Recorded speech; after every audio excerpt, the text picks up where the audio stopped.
My name is Sam Plakun, and I am the program manager at the Environmental Film Festival in the nation's capital. I'm happy to be in conversation with Jared Scott today, the director of The Great Green Wall. Jared is an alumnus of the festival. We screened his prior film, The Age of Consequences, a few times. So Jared, it's great to have you back, this time to talk about The Great Green Wall.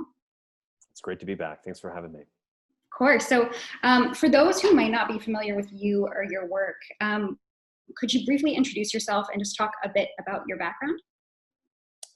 You know, I'm a filmmaker. I'm a storyteller. I'm a messenger. I as it relates to my climate films or my environmental films, I'm always trying to find a unique way to tell a story. I think that about climate that doesn't feel like we've heard it before. I mean, we deal with such an oversaturation of media. We deal with the endless scroll.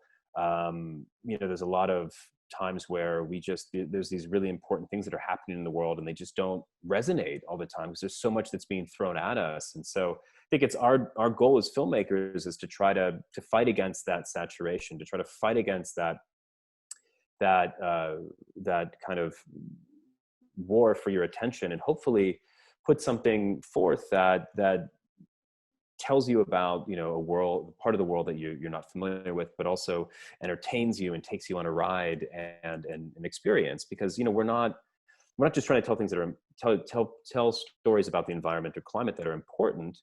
It's not broccoli. It also wants to be chocolate cake. It wants to be delicious.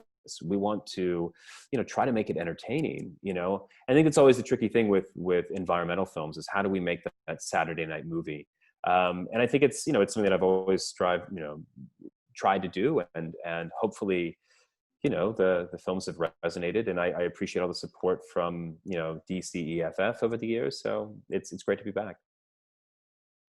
Well, we're thrilled to have you.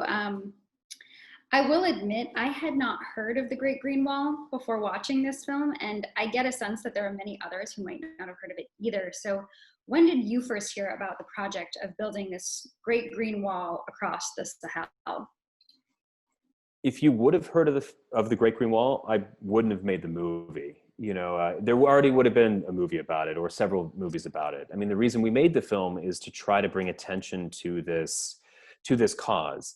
I had actually read about it back in 2007 when it officially launched. It's gone through a lot of iterations over the years. I mean, for our film, we looked at the inspiration of Thomas Sankara, the president of Burkina Faso in the 80s, who kind of really ran with this idea of planting trees, and he had this idea of one community, one grove, one village, one grove.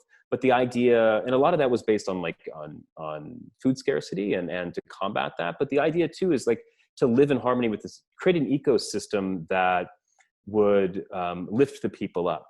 Understanding, and a lot of that too was anti-colonial, the idea that Africa should be self-sufficient. They shouldn't look to, that there was these other forms of colonialism moving in. But the Great Green Wall, it is this idea of, hopefully it's this manifestation of this larger African dream, that maybe the Great Green Wall itself can be a litmus test. It's not the answer. It's just a part of the answer. As we talk about a lot with climate films or environmental films, there's no silver bullet. It's a silver buckshot. And if we're getting this right, that means that we're getting a lot of other development initiatives right, because development begets development. The Great Green Wall itself touches upon 15 of the 17 SDGs, Sustainable Development Goals. And it has to be a part of a holistic thinking. So anyone who's seen the film thus far, and I imagine everyone has if they're watching this Q&A, it's best visualized as a wall of trees, 8,000 kilometers stretching from Senegal to Djibouti. But it really is this mosaic of a number of different development projects and regreening initiatives, and that's buckets that include government and institutions, that's private agroforestry, that's community, that's NGO. It's for me as a filmmaker, it's an all the above strategy. Just with anything, like with ramping up to a clean energy future, we just need to do it. I don't care who does it, we just need to do it. And everyone needs to do it. And we need people on the ground. Our frontline defenders are our biggest supporters. And then we at home have to figure out what we can do, either through mitigating our carbon, or trying to help, trying to donate, trying to raise awareness, to try to lift voices up if we have the ability to do that, if we have a platform. So it's an all the above strategy. And yeah, the Great Green Wall, that's why we made it. We hope that people realize this beautiful initiative's going on and that it needs to be dramatically ramped up to meet its mad ambition of regreening a vast swath of the Sahel by 2030. Well, it's the Great Green Wall may not be well known in the States, but I wondered, within the Sahel, is the Great Green Wall well known? And then within the larger continent of Africa, is it well known? And generally, maybe you can share with us a little bit about what the response has been to the project. I think that for people that are dialed into certain aspects of development and certain aspects of, whether they're part of a certain NGO or a certain, institution, or if they're on the ground in some of the Great Green Wall areas, yes. But I think in general, what I've realized is it's not widespread. And again, that's why we made the movie, is to bring attention to it. It's also been evolving. I think that, it's getting more, I think now as a filmmaker, as someone who wants to see this grow, it's becoming hopefully more of like an open source movement that we're inviting more people into the tent, that it's not, burdened by bureaucracy, but buoyed by it, that it's not inclusive, but it's not exclusive, it's inclusive. The idea that we can bring as much people into this movement, because that's what a movement is, right? A movement means there's a lot of different people that are involved doing, a certain project or a series of projects, and that all stitches together to create this groundswell. So, I think with the film, and I think, unfortunately, the problem with all films that have something to do with climate change is they sometimes become more and more relevant or more and more known because the problem keeps getting worse and worse and worse. That's the awful thing about making films about climate, or is that usually it's the problem becomes more worse and more stark as time goes on, and therefore more critical. So I think people are starting to pay more attention to it. We've gotten a lot of, Inna Modja has been a fantastic voice out there, and there was a report that came out recently. So yeah, you start to see more and more attention around it, and our hope is that that we can massively scale this up. Yeah, you mentioned Inna Modja, who for me is just one of the most special parts of this film. She's our guide, this wonderful artist and activist that we're following, and she's sort of the perfect person to weave you through these incredibly harsh realities, but she's able to infuse a bit of optimism and hope. So how did you and the film team meet Inna, and then when did you know that the story would be structured around her geographical journey across the Sahel, as well as her journey to complete her album? I was really fortunate. I came into the project when when much of the team when a lot of the team was already in place, and Inna was on board. She'd been wanting to do this story for a while, and we met and we talked, and I think I knew from the beginning that Inna was going to be the star. And when you meet her too, she has this aura, she has this presence. It's electrifying, and so immediately I'm like, great, this is going to be amazing on screen. This is going to be great. And we knew that we wanted to use music. And I think the task for me was to try to figure out how to take the component of music, figure out what that journey is going to look like. Do we do live concerts? Are we recording an album? What does Inna want to do? Where do we go? How do we touch upon issues along the way? But then also reflect, as you mentioned, hope. The hopeful story. It's always like there's this climate cautionary tale, but there's always this hopeful message. And I knew from the start, which was great, which I was really excited about, is that Inna's not, she's not a journalist or expert. I mean, of course she's very knowledgeable about the Sahel. She's a daughter of the Sahel, as she says, but she's not coming in as an outsider. She's Malian. She's just as comfortable, on the red carpet as she is in the savannah. She's like a cultural chameleon. She can kind of go everywhere. And I think what was important was to follow her, have this, see this through her eyes. It wanted to be an African-told story about an African-led initiative with only Africans. That she wasn't coming in and talking down at people or interviewing people, but she was meeting them on their level. She was in conversation. The whole film is conversational.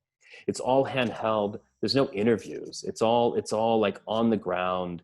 We wanted it to feel like you were really there. We wanted to transport you to this place that you often don't think about. I mean, most people think Africa is this continent. They don't think it's like 54 countries in one self-governing territory. And it's so diverse. And, just the countries that we went to, Senegal, Mali, Niger, Nigeria, Ethiopia, I mean, they're so radically different. And there's so many different types of people within those countries. And, the idea was to really from the start to try to meet them on their terms, to meet them on their turf. Inna was the conduit for that. And then I think I was the conduit for the audience to try to just really help guide it and help be a messenger and really listen.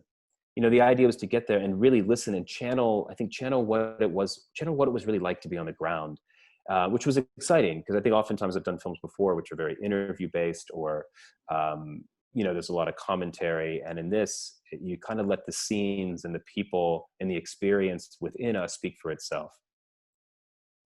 Well, I know you partnered with the United Nations Convention to Combat Desertification on this film, and I was wondering how that partnership helped you in the filmmaking process. Sure. I mean, Alexander Azen, who is an executive producer on the project and really has been the lifeblood of the film alongside Sarah McDonald, pushing this film for a long time and this story. He was at the United Nations. He's now at Civic. But the United Nations and all the organizations we work with, I mean, it's helpful when you're on the ground anywhere to have partners. It's helpful to have partners to help, whether it's to navigate terrain or to, have an impact campaign afterwards. I mean, I think a lot of the mistake that some filmmakers make, or sometimes it just happens, is like you go out and you want to make a story, but you then make it and then you say, hey, everyone, hey, come join our message, And I think from the start, it was really fortunate to have so many people on board that were waiting for us to get the film done so they could go out and help spread the message.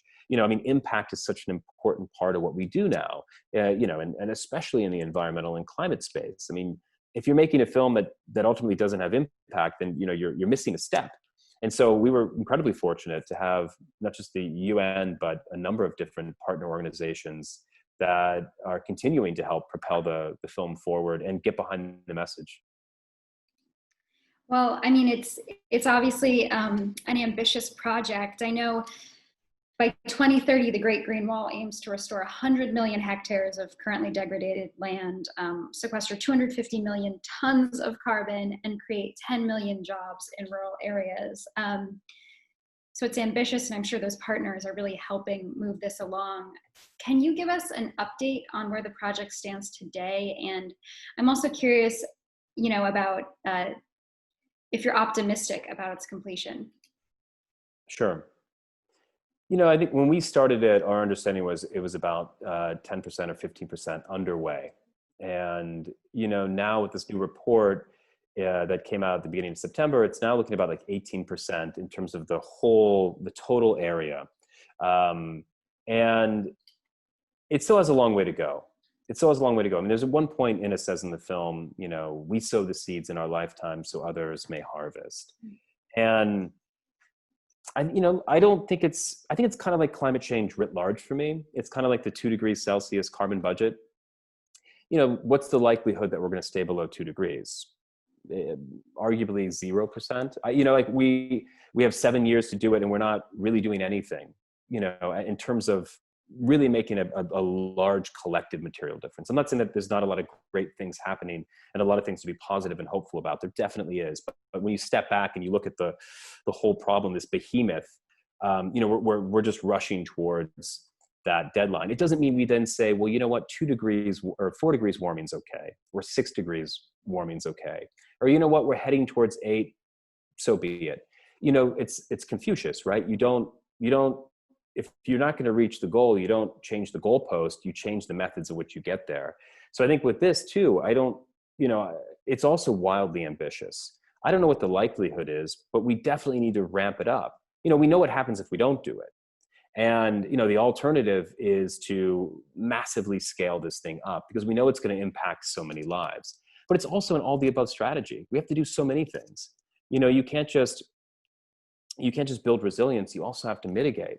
That's one of the big things we can do at home. It's like, you know, the most equitable thing to do globally is to stop emitting carbon, you know, because like adaptation and resilience, it's not always equal. And, you know, but mitigation is, you know, that affects everybody. And, you know, I think, look, I'm optimistic that we're going to scale this up, and I'm optimistic in that, you know, it's important to do the work. I think what gives us optimism is when we actually roll up our sleeves and do the work. You can't wring your hands and roll up your sleeves at the same time, as Sharon Burke used to say, who was in the previous film at DCEFF. And, you know, so what gives me hope is when I see people actively doing this. You know, there's an author I'm very fond of, Jonathan Safran Foer, who, you know, he kind of says, look, it's not about, we're not going to save the planet or not save the planet. You know, everything is a series of choices. And I think it's just like, you know, every day we're doing something that's going to determine a certain outcome. You know, we're not doomed and we're not going to be okay. You know, it's kind of both. We're still writing that script, but, you know, we're still writing the script of the Great Green Wall. I hope that this can happen, because I know that development begets other development. I think it can be a litmus test for so many other things going right. And, you know, I'd like to live in a world where we do have a Great Green Wall. I'd like to live in a world where we do have a clean energy future. I'd like to live in a world where there is justice and equality, you know? So I think we have to work towards these things, no matter how difficult and insurmountable they seem to be at sometimes. Well, I know that our audience, the people watching this conversation, will want to know what they can do to support advocates working on the Great Green Wall in the Sahel. So any advice for them, anything that they can do to make a positive impact? Sure. I mean, the first step is really awareness, right? Letting people know that this project is out there. And the first step is watching the film, I think. And the second step is sharing the film. In terms of, you know, I think the more we get the message out there, the more people that know about it, the more pressure there will be, the more popular pressure, right? It's supposed to be that then more people will respond. You know, we do have to mobilize a lot of funding. And so there's also ways, you know, I'm sure that there's going to be more ways for people to actively donate when the film is available in the US. You know, right now it's in festivals, and, you know, all these screenings help support our impact. But you know, I know right now in Canada it's in theaters, and a portion of the ticket sales will go towards planting along the Great Green Wall. You know, you can go to treeaid.org. There's another mechanism, I believe, on our website. So there's definitely, you can always donate, but I think you always have to raise awareness and look at your own life too. I mean, again, it's, you know, the Amazon's on fire, California's on fire. We also have to think holistically. You know, we want to help Africa, and we want to lift up Africa. But, you know, in terms of like this kind of global climate crisis, we have to look at everything. And, you know, where can we make the most immediate impacts? You know, whether it's in our diet, the things we buy or choose not to buy. You know, there's individual action, but of course there's collective action, and there's a value shift. And I hope that I hope that the Great Green Wall can be a part of that, that you see this and you see, you know, here's an area of the world where it's a classic case of climate injustice. And this is one of the things that really roped me into this project. I mean, we hear it a lot, but it's, you know, people that have done like the least to contribute to this global problem are bearing the brunt of it. You know, we know that the Sahel's already a very dry, hot place, and now it's getting drier, it's getting hotter, there's more rainfall variability. And that means that, you know, I think the temperature is rising 1.5 degrees Celsius, you know, faster than the global average. Or sorry, 1.5 times faster. And, you know, Naomi Klein talks about this idea of like sacrifice zones, or, you know, the idea, you know, of exporting that, you know, or we hear about externalities. I mean, here's a place where, you know, the people in the Sahel in this region don't have the consumption or footprint that, you know, the people in the audience do. And here they are, you know, dealing with, they're already in such a vulnerable place in the world. And I think we're going to see more and more of that climate inequity. You know, we already see, you know, we've heard a lot recently about, you know, racial injustice and climate injustice. And you see that come together in a place, you know, I think we as a society have a responsibility to try to protect those who are most vulnerable. And I don't want to see a world where there's a climate apartheid, as Desmond Tutu calls it. And where, those that are, rich can escape, and those that are poor will suffer, and that idea of global equity has to be addressed. And I think, yeah, my hope is that I don't know, people can just try to fight against inequity in every shape and form throughout their whole life. And, I think every bit matters, collectively. And I think that all leads to a value shift, which will help see sustainable projects or the Great Green Wall or clean energy come to fruition faster and more rapidly. We'll be linking to the film's website where you can learn more about the Impact campaign. When people are checking that out, there's also a virtual reality film where you can learn a bit more about the Great Green Wall and the people building it. We'll link to that below. But Jared, thank you so much for speaking with me. I know you have so much going on, so to have a bit of your time to talk about all this has been really such a pleasure. Thanks so much. Thanks for having me.